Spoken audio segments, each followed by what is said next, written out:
देखिए यहाँ पर इंसॉल्वेंसी पे हम लोग जब बात कर रहे हैं तो इसके लिए बेसिक ऑब्जेक्टिव टाइप क्वेश्चंस को करने के लिए यहाँ पर ये पॉइंट हम ले रहे हैं। क्वेश्चन नंबर 1, आप में से जिनके पास बुक है वो इसके साथ में अपनी बुक को ओपन कर लें ताकि थोड़ा सा रिवीजन भी हो जाएगा। डायरेक्ट इफेक्ट यहाँ पर आपके पास दे रखा है। शॉर्ट टाइप के जो क्वेश्चंस हैं जिनके लिए हम एमसीक्यूज बोलेंगे, वो बेसिकली रूल्स पे बहुत इजीली आ जाते हैं बन करके। रूल्स पे आने का मतलब है कि एक प्रोविंशियल इंसॉल्वेंसी एक्ट के कंडीशन का रूल। बाकी लोग अपने म्यूट कर लें अपने आप को ताकि आवाज नहीं आए, जब बोलना हो तब आप उस पर आंसर दीजिएगा। तो यहाँ पर प्रोविंशियल एक्ट और प्रेसिडेंसी टाउन एक्ट का जो रूल है वो रूल आपको अगर याद रहता है तो इजीली काम चल जाता है। अब इस सिंपल रूल को करने के लिए कुछ ऐसे पॉइंट्स हैं जो दोनों में कॉमन थे। अगर हम एक पॉइंट की बात करें, चाहे प्रोविंशियल हो चाहे प्रेसिडेंशियल हो, तो इन सब में जो गवर्नमेंट ड्यूज हैं, आप अगर रूल में देखें तो गवर्नमेंट ड्यूज इनको दोनों में ही रखा गया है और इनको पेमेंट करने की बात करी गई है कि गवर्नमेंट का ड्यूज आप नहीं रोक सकते। इनको चाहे प्रोविंशियल एक्ट के थ्रू चले चाहे प्रेसिडेंसी टाउन एक्ट के थ्रू चले, दोनों में ही आपको देना ही देना है। तो सर इस तरीके के प्रेफरेंस हमारे पास गवर्नमेंट ड्यूज कौन से हो सकते हैं? एक अच्छा एग्जाम्पल है, देखिए ये इनकम टैक्स। इनकम टैक्स आप किसको देते हैं? गवर्नमेंट को इनकम टैक्स देते हैं, तो ये गवर्नमेंट ड्यूज का पार्ट आ गया। म्युनिसिपल भी अंग्रेजों के जमाने की बात है, आप सरकार को देते थे, तो ये भी बात आ गई। तो गवर्नमेंट आप सोचिए कौन, वो भी इंग्लिश पीपल। यहाँ तो हिंदुस्तानी गवर्नमेंट से तो जनता आगे बच नहीं पाती। और आप सोचिए जब अंग्रेज मालिक रहा हो तो उससे क्या उनका पैसा कोई मार पाएगा? नहीं। तो जब भी ड्यूज शुरू होंगे तो उन ड्यूज में से प्रेफरेंशियल में तो ये आइटम आ ही जाएंगे। इसमें कोई भी डिफरेंस नहीं होगा, चाहे वो प्रेसिडेंसी टाउन एक्ट के थ्रू चल रहे हो और चाहे प्रोविंशियल के थ्रू आप चल रहे हो। इसमें से प्रोविंशियल जो एक्ट था वो आपका 1920 का था, और जो प्रेसिडेंसी टाउन एक्ट है वो 1909 का है। मैं सही बोल रहा हूँ ईयर कि कुछ ईयर गलत हो गए?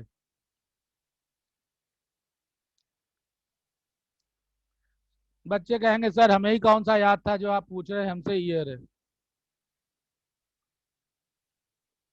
चलिए बहरहाल बुक वाले बुक में पलट करके देख लीजिए।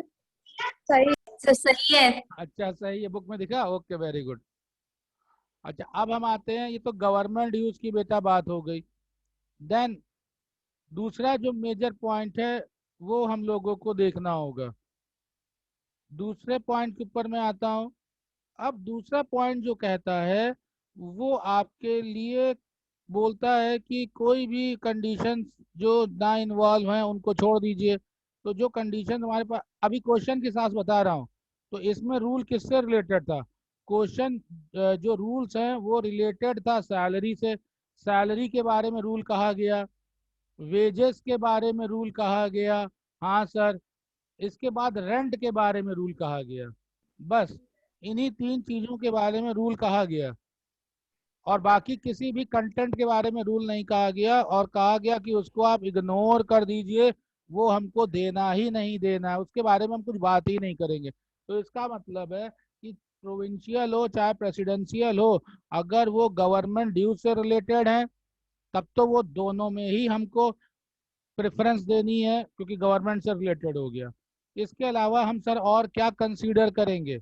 हम सिर्फ सैलरी वेजेस और रेंट को कंसीडर करेंगे, बाकी हम कुछ भी कंसीडर नहीं करेंगे।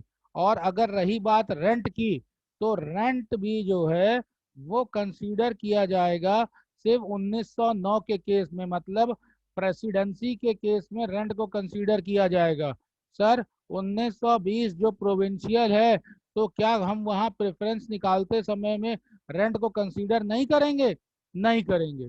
सर क्यों नहीं करेंगे? तो रटने वाली बात हो गई। कोई एक ऐसी लॉजिक भी तो बता दीजिए। बेटा समझिए, जो हमारे पास 1909 है, मतलब प्रेसिडेंसी टाउन एक्ट था।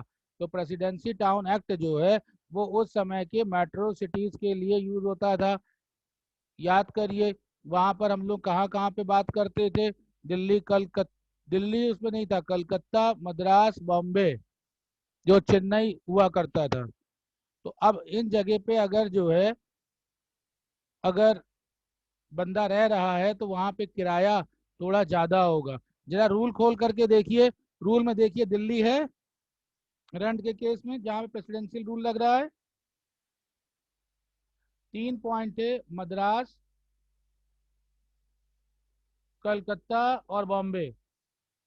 तो मद्रास, कलकत्ता, बॉम्बे, अगर यहाँ पर कोई रह रहा है तो ऑब्वियस सी बात है कि वहाँ का मकान थोड़ा सा किराया ज़्यादा होगा और महंगी जगह है। और वो उस समय आ रहा है सिटी में। सोचिए, आज के गांव की ऐसी बुरी हालत है, तो उस जमाने के गांव की क्या बात होगी। इन मेजर सिटी को छोड़ करके बाकी सब जगह 1920 लग रहा था। तो 1920 का मतलब आप सीधे सीधे विलेज या गांव समझ लीजिए, और बुरी स्थिति रही होगी। तो वहाँ रेंट वाली तो कोई प्रॉब्लम होने की संभावना बहुत कम है। तो आप इस लॉजिक से चलिए कि रेंट को अगर हम कंसीडर करेंगे तो रेंट कहाँ कंसीडर होगा? सिर्फ 1909 में प्रेसिडेंसी टाउन एक्ट में होगा, प्रोविंशियल में तो रेंट कंसीडर ही नहीं होगा। समरी ये कहती है कि सर क्या करें, आप सैलरी को याद रखिए बस कंसीडर करते समय, वेजेस को याद रखिए कंसीडर करते समय, और रेंट को याद रखिए। बाकी कुछ भी हो उसको याद नहीं रखना है, जब तक का स्पेसिफिक वे से गवर्नमेंट ड्यूज से रिलेशन में बात ना आ जाए। गवर्नमेंट ड्यूज के रिलेशन में अगर एक्सीडेंट होगा तो कंपनसेशन भी तो एक्ट के थ्रू देना पड़ेगा।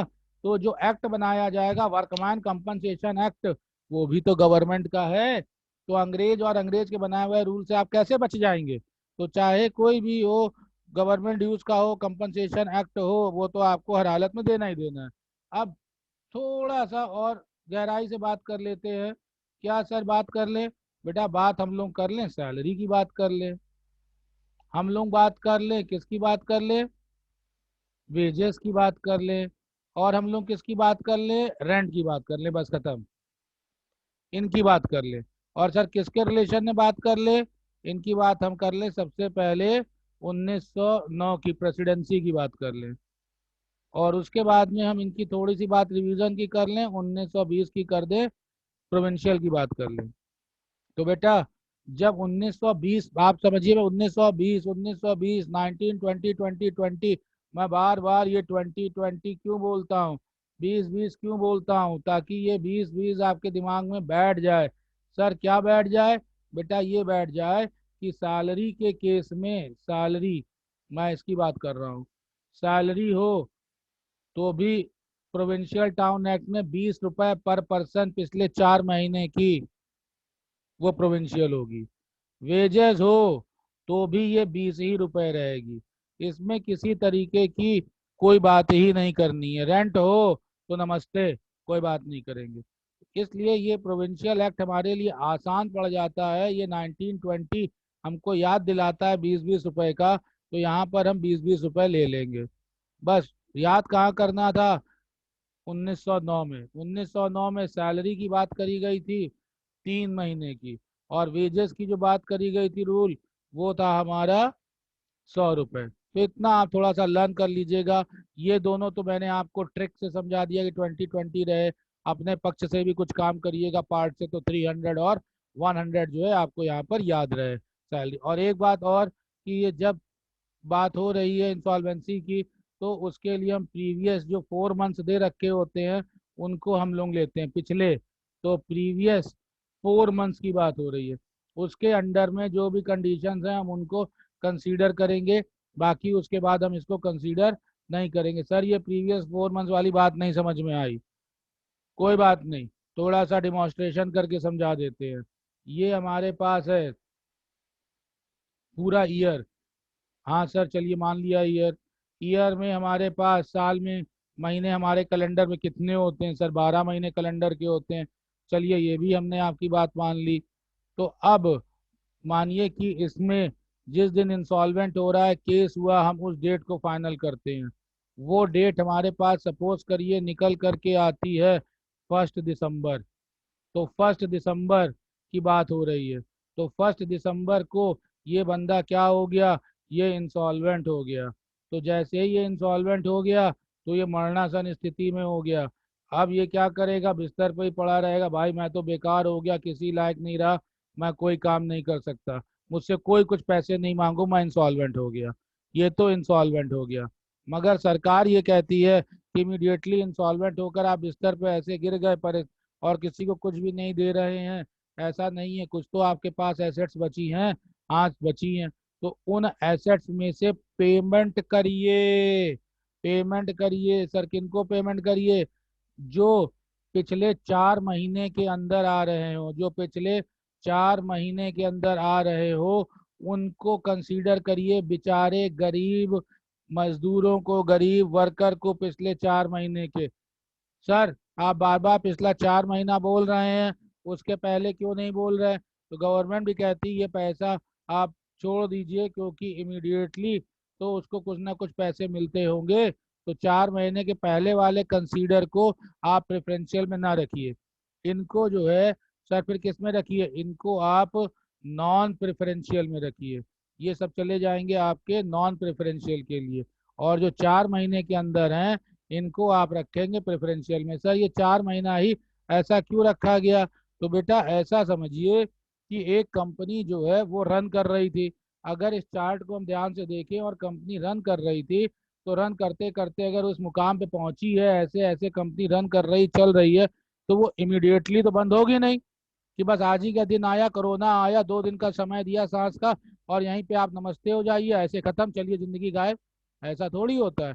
तो कंपनी जो है वो धीरे धीरे धीरे धीरे धीरे धीरे धीरे धीरे करके जैसे उठी थी उस तरीके से स्लोली स्लोली करके डाउन होगी। तो ये स्लोली स्लोली डाउन का मतलब माना गया कि लगभग 4 महीने के आसपास आकर के धीरे धीरे धीरे धीरे करके स्लोली स्लोली आप डाउन हो रहे हैं। तो इस पीरियड का जो पोर्शन है, जो वर्कर इमीडिएटली बाहर, अगर आप कह भी देते हैं कि हम कंपनी बंद करने जा रहे हैं, तो इमीडिएटली वो बाहर जाके नौकरी थोड़ी ढूंढ पाएगा, गरीब बंदा है, मार्केट में वैसे ही अनएम्प्लॉयमेंट इतना ज्यादा है।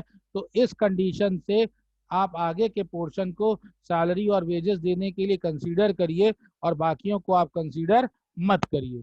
तो यहाँ पर इसी बात को कहा गया कि 4 महीने को आप कंसीडर करेंगे और नहीं, और 4 महीने में भी, सर 4 महीने कंसीडर कर लिया, तो 4 महीने में भी कहा गया है कि जो मैक्सिमम अमाउंट है वो अगर सैलरी का है तो 300 रुपीज। तो क्या सर वेजेस में अलग है? यस, वेजेस में अलग है 100 रुपीज। किस केस में?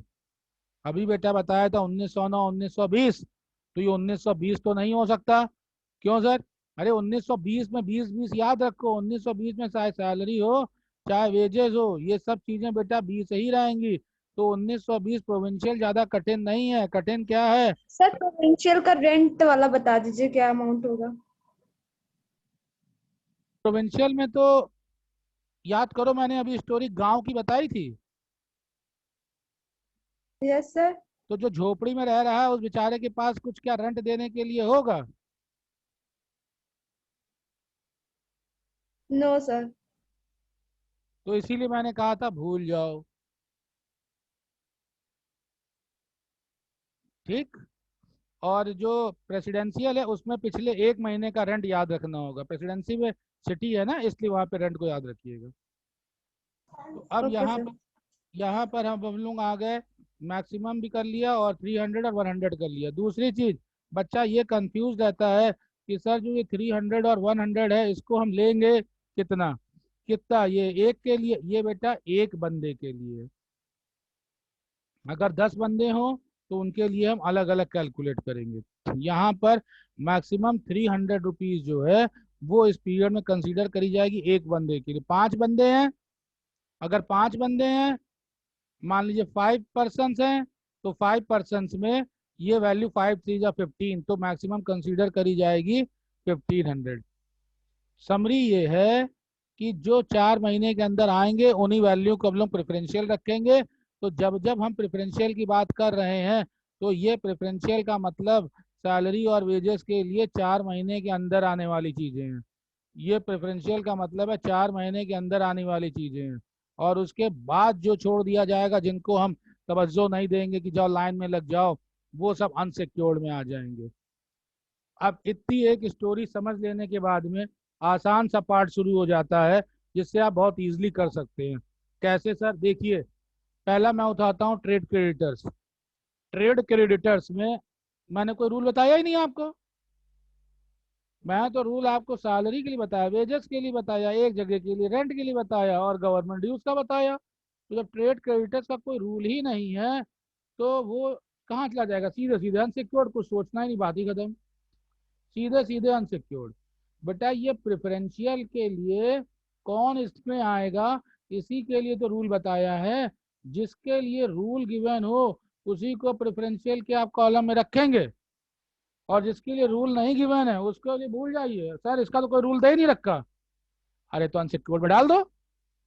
जिसका रूल दे रखा है, जो तुमको देना ही देना है जबरदस्ती किसी भी हालत में, उसको प्रेफरेंशियल में रखो। फिर इसके बाद अगला क्वेश्चन दे रखा है पॉइंट इनकम टैक्स। पहले ही बता चुका हूँ, इनकम टैक्स हो गया, म्युनिसिपल टैक्स हो गया। खुद सोच के देखो बेटा, आज की गवर्नमेंट को तो तुम झेल नहीं पा रहे हो, तो उस जमाने की जो क्रूर इंग्लिश गवर्नमेंट थी, इंग्लिश पीपल थे, उनकी पोजीशन सोचिए, क्या उनका 1 रुपए मारने का हिम्मत होगी? आज हमारे पुलिस वाले जो अपने हैं वो खड़े हैं, तो मास्क लगा के लोग निकल रहे हैं, मारे डंडे का डर इतना ज्यादा है, जो कि अपने लोग हैं। वो तो इंग्लिश पीपल थे, तो उनका पैसा तो आप रोक ही नहीं सकते। किसी को दें या ना दें, जैसे ही पेमेंट करना शुरू करें, तो पेमेंट करने में सबसे पहले इन दोनों को दीजिए, प्रेफरेंशियल में भी गवर्नमेंट ड्यूज को पहले दीजिए, उसके बाद में सैलरी जो क्लर्क की है, वेजेस जो लेबर का है उसको सोचिएगा, रेंट को सोचिएगा। सर ये आप तो नया सीक्वेंस बता रहे हैं। बेटा सीक्वेंस ऐसे ही याद रखिएगा। मान लीजिए अगर पैसे कम हैं, तो पैसे कम होने में प्रेफरेंशियल में भी सबसे पहले गवर्नमेंट ड्यूज का सीक्वेंस लेकर के चलिएगा, उसके बाद में बाकियों का नंबर आएगा। खुद सोचो, अंग्रेज का जमाना है, और तुम अंग्रेज को जो है कह दे रहे हो कि इनकम टैक्स हम तुमको बाद में देंगे, पहले अपने हम वर्कर को सैलरी देंगे और वेजेस देंगे।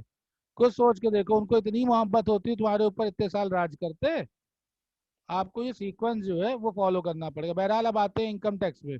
तो आप देखिए, इनकम टैक्स गवर्नमेंट का है, तो इनको आपको प्रेफरेंस देनी ही देनी है। म्युनिसिपल हो, इनको प्रेफरेंस देनी ही देनी है। सर क्या प्रोविंशियल में देनी है? नहीं बेटा, कोई भी रूल हो, इनको आपको देना ही देना है पैसा, किसी भी सूरत में आप इनको नहीं छोड़ सकते।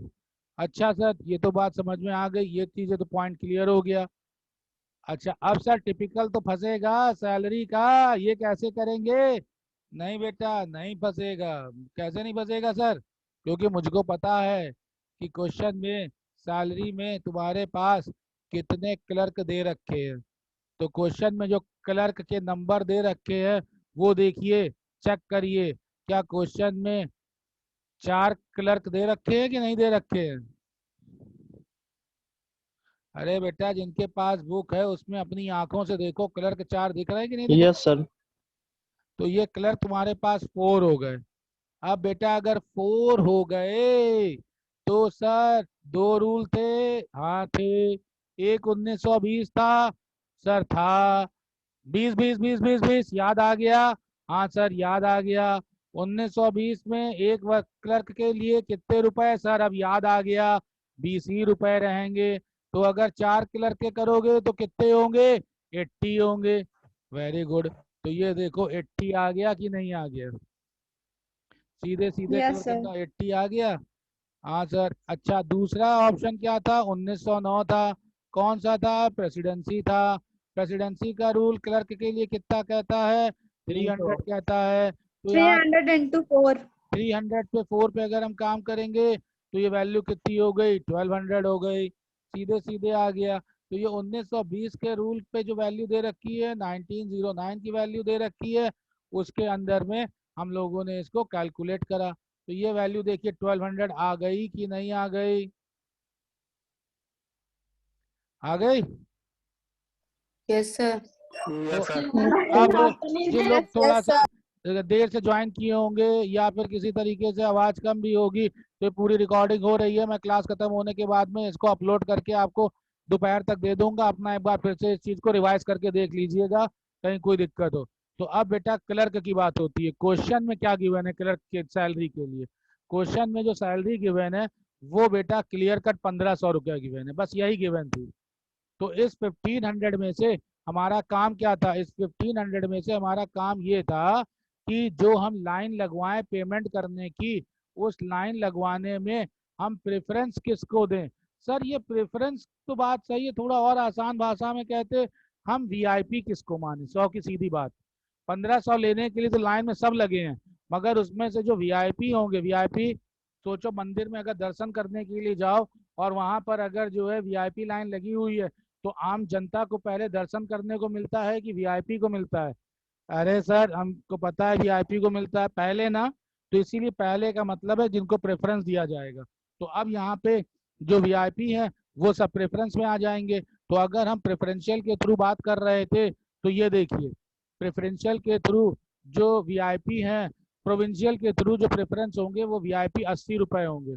तो हाँ सर, अगर 80 रुपीज हो गए तो बेटा 1500 में से 80 अगर वीआईपी हैं, तो जो बैलेंस बचेगा वो सब नॉन वीआईपी में चले जाएंगे कि नहीं चले जाएंगे? और उसी नॉन वीआईपी बैलेंस को बोलते हैं अनसिक्योर्ड, उसी को बोलते हैं अनसिक्योर्ड। तो 1500 में से अगर 80 चले जाएंगे तो अनसिक्योर्ड तुम्हारे पास कितना बचेगा? 1420 माइनस करने के बाद में। हाँ सर ये तो ठीक है बेटा, अगर यही ठीक है तो यही देखो यहाँ पर भी लिखा है 1420। तो ये तो अभी एक बात हुई, ये हमने बात बताई क्योंकि आसान थी। ये 1920 के रूल के हिसाब से बताई, जो हमारा कौन सा था? प्रोविंशियल था। इसी को ही मैं एक बार और एक्सप्लेन करता हूँ, मगर रूल बदल देता हूँ। तो 5 क्लर्क के रूल पे आते हैं। 5 क्लर्क का रूल अब मैं जाता हूँ 1909, मतलब जो प्रेसिडेंसी टाउन एक्ट है इसके थ्रू। तो यहाँ पर भी हमारे पास जो सैलरी थी वो तो आपने देख ली, क्वेश्चन में गिवन है कि ये 1500 गिवन है। ये जो क्वेश्चन में गिवन है ये वैल्यू आपकी 1500 गिवन है, दोनों जगह ही कॉमन ही चलेगा 1500। अब 1500 लाइन लगा करके लोग हमसे लेने को तैयार हैं, तो हमें क्या करना है? अपनी एक वीआईपी की लाइन बनानी है, तुम पहले आओ, और एक दूसरी हमें नॉन वीआईपी की लगानी है। भाई आप बाद में आइएगा। तो वीआईपी की लाइन अगर लगाएंगे 1909 के अकॉर्डिंग वीआईपी की लाइन लगाते हैं, तो आपको पता है कि सर वीआईपी की लाइन के लिए रूल दे रखा था हमारे पास 300, और ये वर्कर हमारे पास दे रखे के थे 4। तो इस तरीके से ये वीआईपी वैल्यू हो गई हमारी 1200। तो 1500 में से 1200 को तुम वीआईपी में डाल देंगे। ये देखिए 1500 में से 1200 को तो वीआईपी में डाल दिया गया। तो सर बैलेंस कौन बचा? जो नॉर्मल लोग हों उन्हीं को तो अनसिक्योर्ड बोलते हैं। तो यही नॉर्मल लोग अनसिक्योर्ड हो गए। ये देखिए 300 बैलेंसिंग फिगर आ गई। इस तरह से आपने यहाँ पर सैलरी ऑफ क्लर्क को देख करके इजी वे में समझा। अभी तक किसी स्टूडेंट को अगर यहाँ पे कोई दिक्कत हो तो वो मुझको बताए। चलिए वेरी गुड। अब इसी ही कंडीशन में मैं आ जाता हूँ वेजेस ऑफ द लेबर। तो वेजेस ऑफ द लेबर की अगर बात करी जाए तो wages of the labour question अगर आपको दिख रहा है तो उस क्वेश्चन में टोटल वैल्यू जो है वो वेजेस ऑफ लेबर दे रखी है। वो क्वेश्चन में टोटल वैल्यू कितनी दे रखी है? 180 रुपए दे रखी, 180। गिवन है कि नहीं गिवन है? Yes sir. तो अगर ये गिवन है तो इस 180 में सब लाइन लगाए खड़े हैं। तो जैसे ही लाइन लगाए आपके मंदिर के बाहर खड़े हैं, तो आपका दो काम करना है भाई। वीआईपी वालों को हम पहले दर्शन देंगे, और जो नॉर्मल लोग हैं उन लोगों को चलिए लाइन लगिए, लाइन लगिए। उनसे एक रूखा व्यवहार होता है, लाइन में लगिए। तो मगर ये तो पता हो कि वीआईपी कौन से हैं। तो अगर वीआईपी की बात है तो वीआईपी अगर 1920 के अकॉर्डिंग निकालो तो वो कितना होता है? हाँ सर 20 20 20 याद आ सर गया, 20 20। होता है। तो जब 40। 20 होता है तो इस 20 में हमें अब ये देखना है कि लाइन लगाए हुए वर्कर कितने खड़े हैं, वेजेस लेने वाले लोग कितने खड़े हैं। तो क्वेश्चन में देखो सर नंबर 2 ऑफ है। वर्कर्स तुम्हारे सामने लिखे होंगे जो वेजेस 2। ले रहे हैं, 2। तो ये बेटा दो लोग तुम्हारे सामने लाइन लगाए खड़े थे। तो अगर इन दोनों के हिसाब से तुम निकालो तो ये वीआईपी की वैल्यू तुम्हारी कितनी आ गई? 40 आ गई। तो वीआईपी में अगर 40। तुमने 40 डाल दिया 40 रुपीज, तो ये तुम्हारे पास 40 रुपीज आ गया। तो 180 में से तुम वीआईपी मानते हो 40 रुपए को, तो बाकी जो बैलेंस बचते हैं 140, वो कौन है? वही तो अनसिक्योर्ड है, जो बेचारे भिखारियों की तरह लाइन लगाए खड़े हैं। तो ये वैल्यू कितनी हो गई? 140। तो जब कभी भी मैं ऐसा करिएगा तो मेरा सजेशन ये है कि इन दोनों का टोटल चेक करके देख लीजिएगा। वो देखिए 180 आपके पास आ रहा है। क्लियर? अब देखिए थोड़ा सा बहुत इंटरेस्टिंग हो जाता है। सर कब इंटरेस्टिंग हो जाता है? प्रेसिडेंसी टाउन एक्ट 1909 में। सर ये क्यों इंटरेस्टिंग हो जाता है? इसलिए क्योंकि जो वैल्यू दे रखी है वो तो 180 दे रखी है। इस 180 में हमें तुरंत अपने वीआईपी को काउंट करना है। हाँ सर हम कर लेंगे। तो वीआईपी के लिए दो बंदों के लिए बात करी गई है, ठीक। और हर एक बंदे को कहा गया है कि लेबर को कितने रुपए देने चाहिए? 100 रुपए देने चाहिए। तो दो बंदों के हिसाब से वीआईपी में कितने लोग आने चाहिए? 200। मतलब प्रेफरेंशियल कितने आने चाहिए? 200 आने चाहिए। मतलब मैक्सिमम कितने आने चाहिए? 200 आने चाहिए। मगर बेटा अगर लाइन लगाए 180 ही लोग खड़े हैं तो क्या समस्या है? इस लाइन में 200 से ज्यादा नहीं हो सकते, मगर कम तो हो सकते हैं। तो इस वीआईपी में आपके पास जो मैक्सिमम लिमिट थी वो 200 की थी। प्रॉब्लम तब आती है कि जब 200 से ज्यादा हो रहे हो। तो यहाँ 200 से देखिए बेटा ज्यादा नहीं है, 200 से कम है। सर फिर क्या दिक्कत है? लाइन तो हमने 200 लोगों की लगवाने की करी थी, 180 लोग है, 180 तो नो प्रॉब्लम।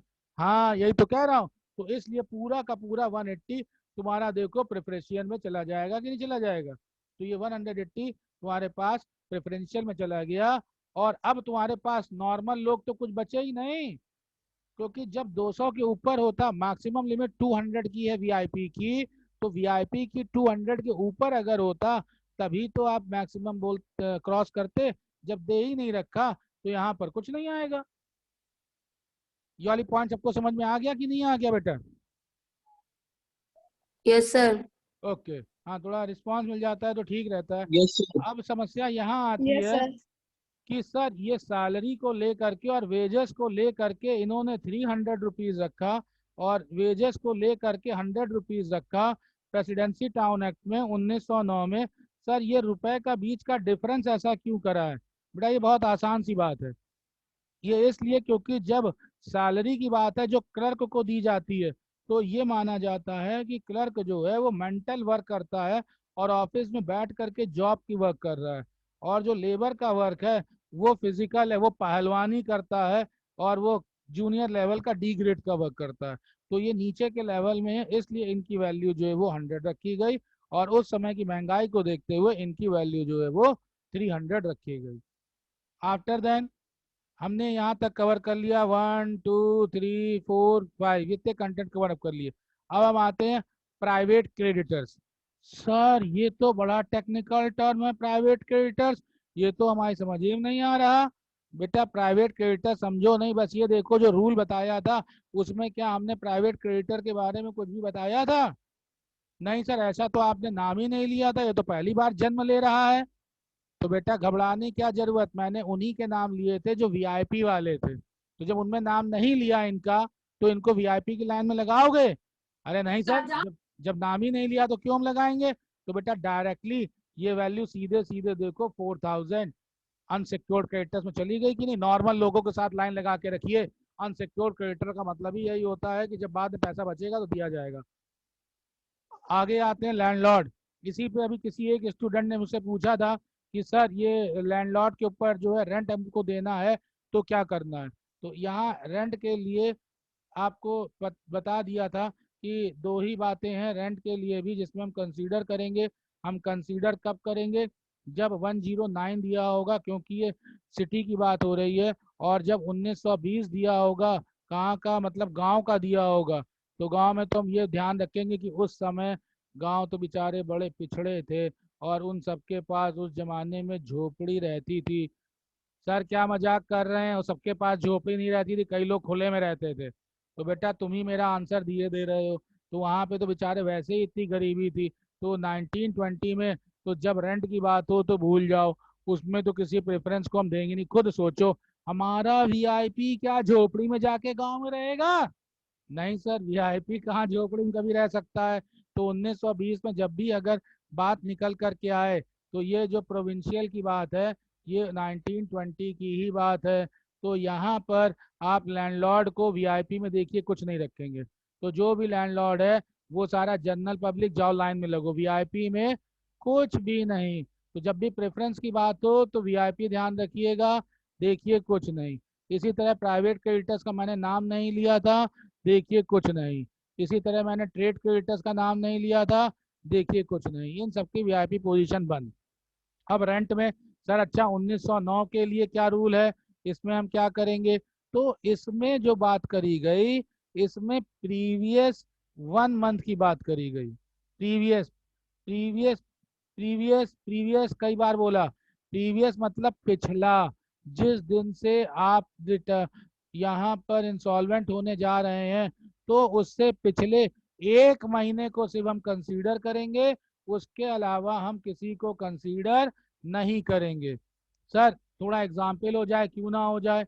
ये हमारे पास ईयर है और यहाँ पर 31 दिसंबर को ये इंसॉल्वेंट हुआ। तो 31 दिसंबर से अगर हम पिछले कुछ महीनों की बात करें, मान लीजिए 4-5 महीनों की बात करें, तो ये महीना तो हमारा कौन सा हो गया? दिसंबर हो गया। ये महीना कौन सा हो गया? उसके पहले का हो गया। सर नाम भी तो होगा, अरे होगा यार, नवंबर। इसके बाद में ये अक्टूबर, ये तुमको समझ में आ जाता है। तो जिस समय इस जगह यहाँ पर इंसॉल्वेंट हो रहा है, तो इस इंसॉल्वेंट के केस में हम सिर्फ पिछले 1 महीने के अंदर कंसीडर करेंगे।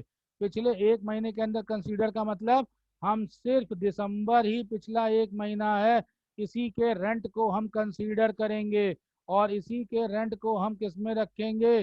प्रेफरेंस में रखेंगे। मतलब हम जिसको बोलते हैं वीआईपी, इसमें रखेंगे। और सर ये जो बाकी रेंट है ये अब आप भूल जाओ, भूल जाओ, मैंने कहा ना भूल जाओ। अब तुम लोग जो भूल जाओ, लाइन लगाओ, ये सब नॉन वीआईपी, ये सब बेकार है। सिर्फ पिछले 1 महीने को ही हमको कंसीडर करना है। तो यहाँ क्वेश्चन के ऊपर देख लीजिए कि रेंट के बारे में क्या इन्फॉर्मेशन दे रखी। जल्दी से कोई बच्चा बोले रेंट के बारे में क्या इन्फॉर्मेशन है। सर 2 मंथ्स का दिया है 1200। तो बस देखो 2 महीने की बात आ गई ना, क्वेश्चन में 2 मंथ्स दिया है 1200। तो अगर 2 मंथ्स की 1200 आ गई, तो अगर हम इसको डिस्ट्रीब्यूट कर लें सीधे सीधे 1 महीने में, तो 1 महीने का 600 हो गया कि नहीं हो गया? Yes sir. और इसमें 6 महीने मैंने क्या बोला कि जो पिछला 1 महीना है हम सिर्फ उसको कंसीडर करेंगे और उस महीने से पीछे की बाकी चीजों को हम भूल जाएंगे, कहेंगे चलो भागो यहाँ से, तुम अनसिक्योर्ड हो, तुम्हारे सिंपल लाइन लगेगी। तो वीआईपी में 600 आएगा। इसी भी लैंडलॉर्ड रेंट को देखो, यहाँ प्रेफरेंस में वीआईपी में 600 आया है और बाकी जितना है वो सब जो है 600 बचा हुआ है। कुछ भी होता मतलब पिछले 1 महीने के अलावा कुछ भी दिया हुआ होता, वो सब अनसिक्योर में जाता है। तो मैं समझता हूँ कि यहाँ पर आपका अब ये लॉजिक थोड़ा सा क्लियर हो गया होगा। 1920 का जिसमें 20-20-20-20 याद रहेगा और यस सर। 1909 का। एक बार क्वेश्चन को देख करके रिवाइज कर लीजिएगा। किसी कंटेंट और रूल को कोई दिक्कत हो तो मुझसे अगली क्लास में पूछिएगा। मैं क्लास खत्म होने के थोड़ी देर बाद यही सेम जो क्लास है इसको मैं आपके पास अपलोड कर दूंगा। किसी बच्चे का कोई सजेशन, कुछ कहना?